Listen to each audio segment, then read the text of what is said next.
This flyover was produced from NASA images taken from orbit. The blue circle indicates the area the rover will likely land. The arcing hills in the center, about 1,600 feet high and are the rim of Jezero crater. The central goal of Mars 2020 is to learn whether life ever existed on Mars. It's too cold and dry for life to exist on the Martian surface today. But after Jezero crater formed billions of years ago, water filled it to form a deep lake, about the same size as Lake Tahoe.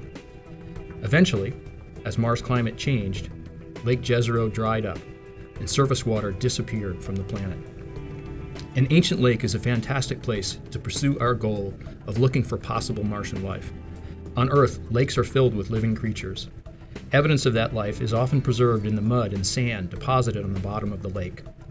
So, we use the rover's instruments to explore the rocks of the ancient lake bed. Here we can see evidence of the former lake.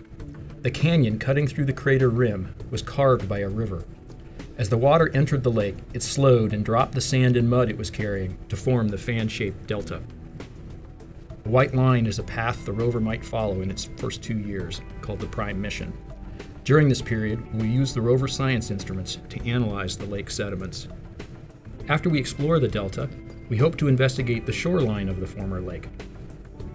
To get there, we have to traverse around a sea of modern sand dunes.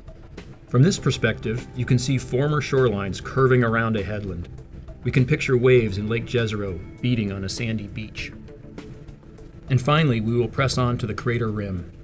Jezero crater formed when a large object collided with Mars, excavating rocks from deep in the Martian crust, exposing them in the rim for us to study.